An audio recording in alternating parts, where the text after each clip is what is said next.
Ya estamos contactándonos con el amigo Guillermo Folguera, Guillermo Folguera, que es investigador del CONICET, sobre el cual vamos a hablar sobre el modelo sojero. Pasamos de tema en tema porque estamos apremiados por los minutos, pero bueno, tratamos en general de profundizar en cada una de las cuestiones y traer a la mesa los asuntos que los medios de comunicación frente a los cuales no responden porque están absolutamente involucrados con determinados intereses.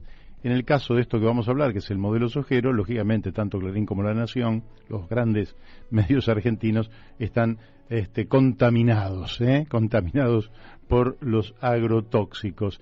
Y bueno, creo que ya estamos en contacto con Guillermo Folguera. Guillermo, muy buenos días. ¿Qué tal, Mario? ¿Cómo estás? ¿Todo bien? Bien, bien. Bueno, un gusto poder charlar contigo. Igualmente. Y lógicamente cambiamos de tema para nuestros oyentes porque recién estábamos hablando con el doctor Luis Rey sobre economía, pero ahora vamos a estar hablando sobre el modelo sojero y el modelo en general que tiene que ver con los transgénicos y con los agrotóxicos. Y la pregunta que se hace cualquiera de nuestros oyentes es si efectivamente con este modelo estamos envenenando la tierra y a las personas. Mira, el modelo, evidentemente la historia del modelo agrario a nivel internacional y argentino requeriría que nos vayamos bastante para atrás. La forma particular que toma este modelo la podemos encontrar más o menos en la década del 90, cuando se aprobó el primer transgénico, la soja RR, la soja resistente a Roundup en el 96. Sí. Desde entonces se aprobaron 65 transgénicos. Cuando surge la soja, surge con varias promesas. Una, evidentemente, tiene que ver con el tema del hambre recurrente, una tecnologización de los campos y también reducir la cantidad de químicos. Me acuerdo patente, todo el discurso a final de la década del 90, comienzo del 2000, era, bueno, ahora se va a bajar los químicos porque vamos a usar solo un químico. Cualquier predicción agraria, biológica, respecto a cuando vos usás mucho tiempo un químico, es que te empiezan a aparecer malezas resistentes. Uh-huh. Eso siempre, ¿no? También cuando usamos Raid en nuestra casa para un bicho. Si lo usamos de manera permanente, lo que están pasando con los antibióticos a nivel mundial. En ese contexto, lo único que se registra desde entonces, del 96 hasta acá, es un aumento de la cantidad de químicos, no solo de glifosato, sino un montón de fungicidas, de insecticidas, de otro tipo de herbicidas y de fertilizantes en el suelo, que también es una de las condiciones esperadas por la persistencia de un tipo de cultivo. Uh-huh. Y bueno, y cuando vos tenés tantos químicos presentes, que eso es algo inobjetable, Argentina tiene valores muy, muy altos a nivel mundial, inclusive de químicos ambientales, eso nunca es bueno. O sea, no hay forma de defender. Tenés químicos que te producen efectos agudos, tenés efectos crónicos. Por ejemplo, yo estoy investigando ahora la tracina, que es un efecto que entre sus efectos aparece la mayor propensión a tener cáncer de mama. Digo, es una situación realmente preocupante y que hoy por hoy no parece tener un lugar prioritario dentro de la discusión de políticas públicas. Ahora, te voy a hacer una pregunta colateral, si se quiere, porque uno piensa, si yo a través de estos instrumentos químicos mejoro la producción, el volumen de lo que voy a producir, independientemente de su calidad, por un tiempo voy a estar ganando más dinero, por decirlo así, pero en la medida que cada vez tengo que invertir más en químicos, la ecuación económica, ¿no sería más conveniente volver a la naturaleza, como dice la canción, en lugar de seguir insistiendo por una vía que cada vez nos va a llevar a la exigencia de mayor nivel de agrotóxicos? Claro, por un lado sí, por otro lado tenés que introducir la otra variable que es quiénes, ¿no? Una de las características, otra de las consecuencias que pasaron con este aumento de costos que vos planteás, es que los grandes sectores se beneficiaron respecto a los pequeños. Entonces, vos lo que tenés en todos los registros es la pérdida paulatina de pequeños productores, de pequeños agricultores en los últimos 25 o 30 años, que en esa cuestión de la competencia y de costo-beneficio obviamente pierden frente a los grandes productores, y en ese sentido la multiplicación o la aparición de actores, uso como ¿no? Como uno de los ejemplos de actores fundamentales que aparecieron en estos 25 años como grandes ganadores. Y el otro elemento clave para también dar una discusión estructural es que se fueron vaciando los campos, no solo van vaciando de aves e insectos, sino vaciando de personas. Entonces vos lo que tenés es un éxodo a las grandes ciudades o a las medianas ciudades, y hoy estamos llegando al número escalofriante del 93-94% de concentración urbana, que de vuelta es la otra parte, ¿no?, de lo que estamos hablando. Sí. Y que Argentina, que no me acuerdo si es séptimo en extensión del mundo, es un país prácticamente vacío. Digo, estamos hablando de solo un 5% en situación rural o semirural. Así que, además de lo que vos planteás, bueno, ¿qué beneficio daría este aumento de costos? Que yo creo que entramos, Mario, a un momento de espiral, ¿no?, donde cada vez nos hemos metido en una situación donde no sabemos volver atrás, pero donde hay ganadores. Y claro, esos ganadores no son justamente los pequeños agricultores. pero son muy pocos los ganadores, ese es el otro tema. A la vista, ¿no? A la vista que con este modelo la pobreza ha ido creciendo en la Argentina, se ha empobrecido a millones de niños, de trabajadores, de desocupados, subocupados, sectores que vivían en la ruralidad y, como vos bien decís, han sido expulsados a los grandes conurbanos. Claro, el dilema ahí se presenta no tanto para preguntártelo a vos, sino porque es un dilema político, ¿verdad? Sí, no, y yo en particular trabajo en políticas públicas y en vínculo con la ciencia, pero son pocos los ganadores, y lo que yo creo que además se expresa es que lo que ha habido sobre todo es una transferencia de recursos de una parte de la población a otra, Claro. que ha, ya lo dijimos recién respecto a los pequeños productores, pero inclusive cuando hablamos de efectos socioambientales, por ejemplo, si el dato de la prevalencia del cáncer, que por cierto el Estado ni siquiera tiene un dato confiable, aumenta, ¿quién se hace cargo de los costos del Garraham de los chicos y chicas que llegan con leucemia? Se hace cargo la población argentina, se hace cargo, digo, el gran productor que vende sus millones de toneladas y cuyo, no sé, La Nación y Clarín festejan, ¿no?, millones de toneladas, récord de toneladas de exportación, digo, la Nación y Clarín podría decir cualquier otro. Sí, sí. Evidentemente lo que tengo ahí es una transferencia fabulosa de recursos en donde los costos, por ejemplo cáncer o sequías de río, digo, ¿quién se hizo cargo de los costos que implicó el río Paraná, la sequía histórica del río Paraná? O estuve hace poquito en Mendoza con imágenes muy parecidas, y no la población. Pero yo creo que sería muy apropiado para mí que empecemos a introducir a la hora de evaluar, inclusive económicamente, sin introducir los aspectos éticos y políticos, qué costos tiene hoy para Argentina este tipo de producción. Claro. La incidencia en el desarrollo del cáncer sobre los pueblos fumigados, ¿es algo que ya se puede afirmar científicamente o sigue siendo una observación de una cantidad muy grande de personas que han hecho estudios al respecto y que da cuenta de esta situación? El cáncer aumenta en aquellos pueblos sometidos permanentemente a la fumigación. ¿Qué podrías decirnos al respecto? Yo diría las dos cosas. O sea, por un lado, yo he trabajado y trabajo con un montón de los llamados pueblos fumigados, y veo de manera cada vez más clara, de manera más persistente, que cualquier pueblo que vas, la multiplicación de casos de cáncer aumenta. También en el Garraham, las provincias que son más fumigadas, un ejemplo emblemático siempre es Entre Ríos, presenta una enorme cantidad de personas, de niños y niñas que son provenientes de esas ciudades, tanto con efectos agudos como crónicos. Pero a la vez que veo eso y que puede sonar contradictorio, insisto con la ausencia de datos sistemáticos en torno a estos temas, lo cual es muy serio. Hace poquito hablaba con un funcionario alto de ambiente y me reconocía que Argentina no tiene datos oficiales de prácticamente nada.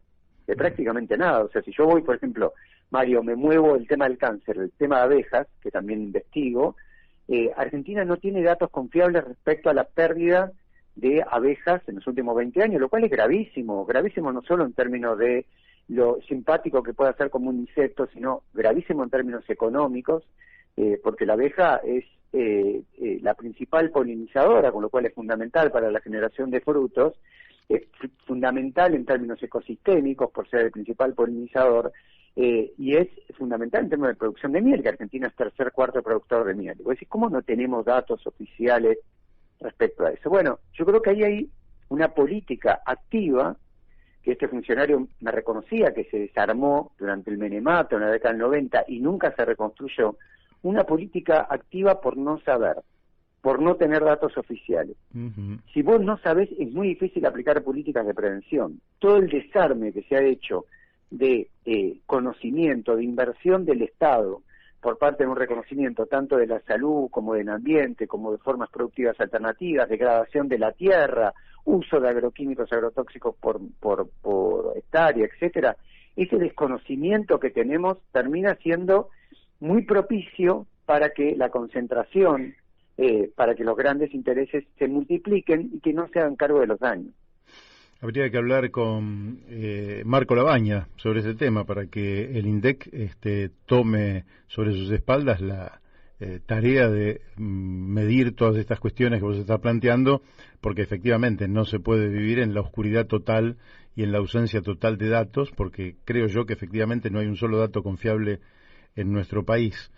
Tarea para el INDEC. El otro día estaba hablando yo con Dino Safrani y bueno, yo comenté un hecho que nos había dicho un profesor allá por 1974 en la escuela técnica, donde él planteaba la situación de que definir a una sustancia como veneno era muy difícil si la independizábamos de la cantidad, es decir, que una cantidad infinitesimal de algo que consideramos un veneno podría no serlo, mientras que una cantidad exagerada de otro producto, como la sal, por ejemplo, o cualquier otro, si fuera mucha la cantidad, podría traernos consecuencias letales. Bueno, me hizo una observación un amigo, que es Jorge Rulli, que en realidad esto resultaba en una suerte de argumento de las grandes empresas, y que, bueno, que había que tener mucho cuidado al respecto, porque lo que es veneno y punto, por decirlo de alguna manera. ¿Cómo abordamos esto para no caer en la trampa de quien efectivamente está imponiéndonos un modelo desastroso para la Argentina? A ver, respecto a lo primero, claro que el impacto de algo, tanto sobre la salud como sobre el ambiente, dependerá de la cantidad que se arroje. Ahora, cuando llevamos ese argumento a ciertos ámbitos de discusión, se vuelve un riesgo de estar discutiendo cosas curiosas. A mí me tocó, por ejemplo, con las abejas, en tener que entrar en discusiones respecto a si insecticidas de la familia neonicotinoides que están prohibidos en Europa y acá en Argentina se liberan, ¿no? Mataban o no abejas. Y vos decís, pero ¿por qué voy a estar discutiendo si un insecticida mata abejas si por definición las mata, ¿no? Por definición la daña. Lo mismo un herbicida.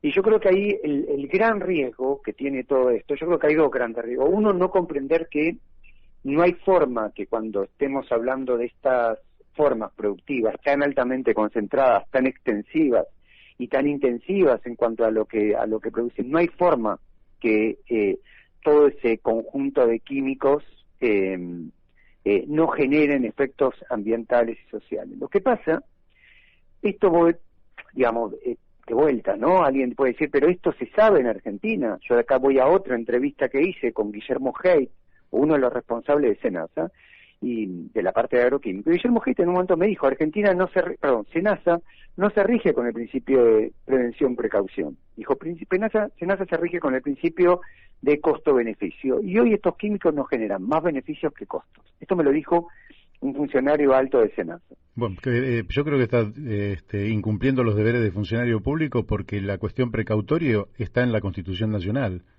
Es una barbaridad, y además habla de lo que significa, que esto hay muchos análisis teóricos respecto a lo que significa que tengamos un Estado tan fragmentado y que por un lado esté en la Constitución Nacional y por otro lado SENASA aplique un principio propio, que además lo que me está diciendo ahí en la respuesta es los beneficios son de orden económico para estos sectores, los costos son para nosotros son la llave, y ahí aparece todo el discurso de territorios y cuerpos de sacrificio. Además, y ahí entra el segundo punto que quería comentar de esta buena pregunta que haces, además de lo que significa el efecto de un químico, empiezan a aparecer otros efectos de químicos que se sabe que están y que sabe que no se miden. Por ejemplo, hay dos efectos que no se miden y que vos puedes preguntarlo. Uno tiene que ver con los efectos sinérgicos. Se sabe perfectamente que cuando vos tenés dos químicos, en general los químicos interactúan generando mayor daño sobre la salud del ambiente, ¿no? Eso es una constante. De hecho, es uno de los grandes problemas con el arsénico, porque suele interactuar muy fuerte con los agroquímicos agrotóxicos, entonces genera mayor daño que una mera sumatoria. Entonces, no solo el efecto habría que marcarlo en términos de la cantidad de químicos, sino también en qué condiciones se arroja. Y vos las condiciones que tenés socioambientales hoy en nuestros territorios es dramática en la presencia de químicos. No es que lo digo yo. Cualquier población que ha hecho un estudio de presencia en agua, aire y tierra de los químicos, le da, no uno, le da 10, 15, 20 químicos interactuando entre sí. Entonces, y el segundo punto, que tampoco hay una preocupación clara de las políticas públicas, y es gravísimo que sea así, tiene que ver con que prácticamente los únicos estudios que se consideran para probar estos químicos, etcétera, son estudios a corto plazo. Son lo que se llaman efectos agudos. Vos no tenés los efectos crónicos considerados. Y eso es gravísimo, porque muchas de las enfermedades más graves que estamos hablando, por ejemplo cáncer, salen a partir de la repetición paulatina de la persistencia del químico en los cuerpos. Entonces, y ahí no tenés datos. Entonces, otra vez caemos en el tema de la omisión de datos, y la defensa de que ahí depende de la cantidad, lejos de ser un argumento en favor de la persistencia de este modelo, lo que denuncia es cómo solo se puede sostener a partir de estar tomando las decisiones en cuatro paredes y no verdaderamente en trabajo con las comunidades territoriales. Guillermo, me queda poquito tiempo y tenía más preguntas. Hoy vengo comprimido porque me voy un poco antes también, es cierto. Así que te pido disculpas y por ahí te vuelvo a molestar en otro momento. Pero te quería preguntar por el trigo HB4, este trigo transgénico, donde algunos lo defienden y otros lo atacan. ¿Cuál es tu opinión al respecto?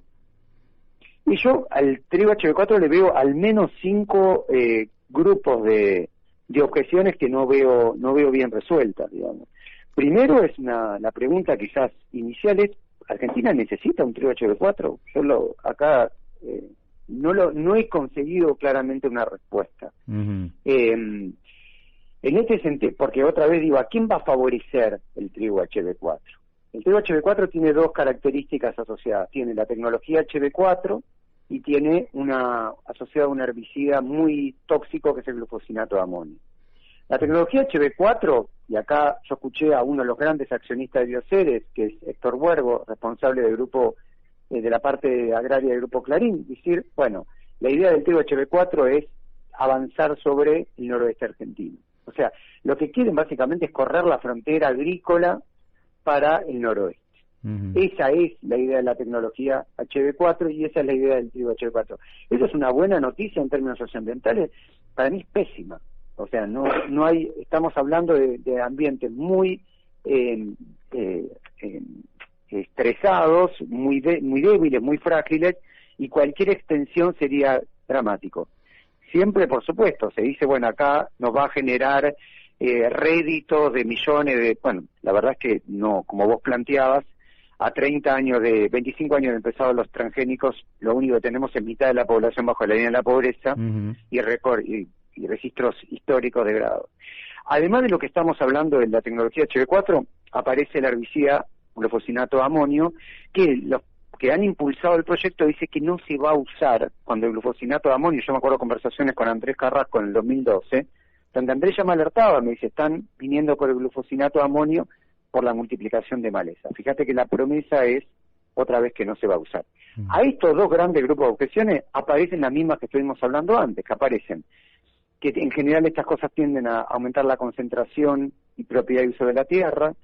Yo trabajo como investigador en CONICET, esta investigación lo ha realizado CONICET junto con Bioceres, y para mí es una pésima noticia que las instituciones públicas se muevan con la misma lógica que empresas privadas que están buscando simplemente el rédito económico a corto plazo. Y el quinto, del cual nadie habla, es que el trigo en situaciones cálidas tiene un porcentaje nada menor de contaminación cruzada. Si bien es una planta autógama, o sea, se autofecunda, tiene un porcentaje casi del 14% de polinización cruzada, de fertilización cruzada. ¿Qué quiere decir esto? Es muy probable que cuando vos tengas el trigo transgénico cultivado al lado de uno no transgénico, se contamine. Y ahí viene la pregunta, otra vez lo mismo. Si se contamina, ¿quién se va a hacer cargo? Hay mercados enteros en el mundo que no compran transgénicos. Y entonces ahí otra vez entramos en una lógica de una especie de siga-siga a muy corto plazo y no dar una discusión estructural en torno a estos temas, ¿no? Bueno, Guillermo Folguera, te agradezco muchísimo la amabilidad que has tenido de asistir a estos micrófonos y seguramente vamos a estar hablando dentro de no mucho tiempo porque el tema nos va a seguir impactando sin lugar a dudas y buena parte del futuro de los argentinos pasa por debatir estas cuestiones. Te mandamos un fuertísimo abrazo. Otro abrazo grande, Mario, el agradecido soy yo y bueno, un abrazo grande a la audiencia, quedo a disposición, que estén bien. Gracias.